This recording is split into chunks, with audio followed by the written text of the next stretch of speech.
Hey, what's up guys, welcome back to another monster video. So in today's video, we're back with another monster review. We got the free-to-play Bofrost monster that is currently available in a breeding event. And so today I'm going to do a review on her. So today you guys will see whether or not this monster is actually good or not. So I'm going to show you guys the best skills, the best stream setup, and everything you need to know about this new mythic monster. So I hope you guys are excited. If you are, you should drop a like, subscribe. Anyways, let's go and get started. So you guys can go ahead and breed this monster right now through this breeding event. These are the combinations right here. Both of them are breedable. And you can either get this mythic monster or obviously some of the other mythics that are available as like a side combo, you know what I mean, that you can actually get. But anyways, as you guys can see, we have a rank 3 level 130 Bofrost here. I do want to give a huge shout out to Bunky for letting me borrow her account. So we have area immune to freeze at rank 0. Right now it's not that good. Okay, back then, back in Corrupted era, this was really good. Now you also have hardened at rank 1, which is alright. It's not the best. Size your area days, that's complete garbage. So overall, trait wise, it's not that good. Okay, traits are pretty bad. But what caught me off guard is the speed, 12,250. That's actually a pretty good amount of speed to have. I really like the speed there. It is a water element monster. Let's see the skills. We have a PR skill that comes with damage reduction to everybody. Okay, we have a PR skill, that's good. Deals heavy water damage to one enemy, applies freeze and daze to one enemy. Okay. We also have a total damage reduction and daze to all enemies. Roots water side effects and applies total damage reduction to one enemy.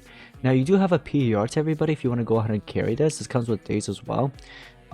Personally, let me see. So you have this PR to this roots water side effects and applies damage reduction. So I'm assuming the PR is only to one enemy. I might be wrong about that, but I know that this is to all enemies. So I'm gonna run this over that. Okay, now you also have a total damage reduction, which also comes with a moderate special damage. But we already have a total damage reduction right here, which you can see it's an AoE as well. Unless you want to run a single target. 0 cooldown, 0 cooldown. So this monster does have some 0 cooldown skills that you can run, but they're not that good. They just deal damage, comes with daze and stuff like that. But in my personal opinion, these are his or her 4 best skills that you can actually run. Now the cooldowns are actually not that bad. Look at this, 2 turn cooldown, 1 turn cooldown. Stamina's not that bad either. Now, in terms of relics, I do like the relic slots. You can go ahead and go with something that regenerates your stamina for either the trap or the mask. Both works. I think for mask, you could do Biowormbot mask, and for the trap, you could do Silsum trap. Okay, so you can go ahead and regenerate some stamina.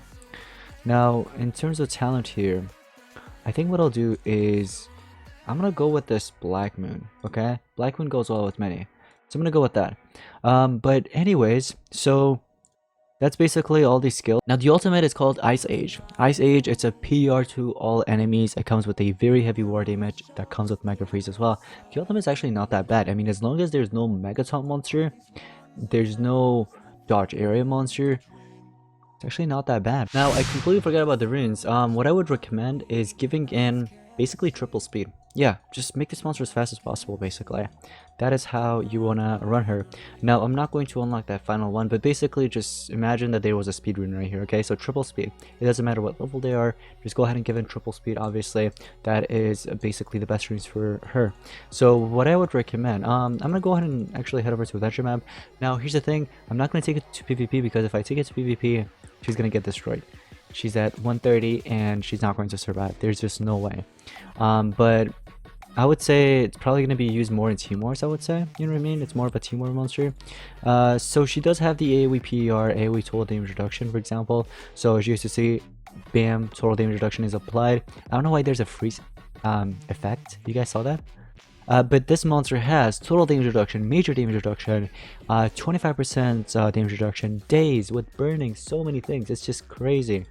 So we also have access to this freeze and daze to an enemy. So as you used to see, you can freeze the enemy and also daze them. But sometimes one of the two will probably miss. So either one will land basically. Now with this monster, if they had anything, we could have just PR'd this. Most of the time, you're just going to use that in the beginning of the battle. In case if there's a Megaton with like a Megaton status caster.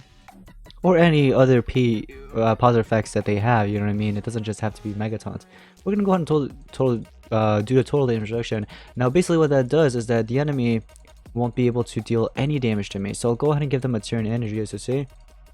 They'll get a turn in, they try to attack, but it's going to deal 0 damage. Now, keep in mind that if they do try to apply any negative status effects, they will land, or positive status effects as well, that too. Just something to keep in mind, you know what I mean? But the damage won't land. Now, the reason why the damage landed there is because he got an extra turn, and then the total damage reduction basically went away. The total damage reduction only lasts for 1 turn. Now, as you can see, they have damage boost, they have shield, so you can do this AoE PER and basically get rid of that with that skill. That's basically what it does. It gets rid of any positive side effects, basically. I guess what I'll do is just attack you. And then with Captain Copperbeard, we can attack this one. And I could do total damage reduction to you again. So you can continue spamming that as much as you want, basically. You know what I mean? You can continue spamming the total damage reduction. And you also have the freeze as well. You can go ahead and continue cycling in a way. But most of the time they won't give you multiple turns, you know what I mean? This is an adventure map. If this was like an actual battle, it just most of the time just depends on speed. Alright, so as you see, everybody has total damage reduction. They are not going to be able to do anything. We're gonna give them a turn in when they get a turn in. Look at that. Oh my gosh, they're so slow. But look, they're gonna get a turn in, but they have the total damage reduction, so if they try to attack me, they can't do anything, literally. Roaring Thunder, as you guys can see, 0 damage. And also, if they try to land anything like any negative status effects, they have less accuracy.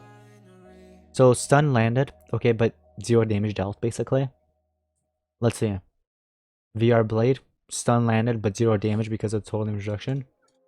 And I'm gonna do the single target and deal damage to you, 69k. I'll go ahead and attack you. And with Bofrost, she doesn't deal too much damage with the skills I'm running.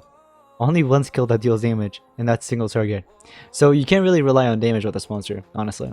It's best to just run it as a supporter slash denier. You know what I mean? So that's basically her role.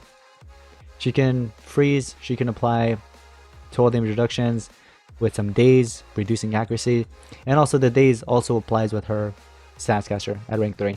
If the enemy does have Megataunt, it's just going to go towards the Megataunt.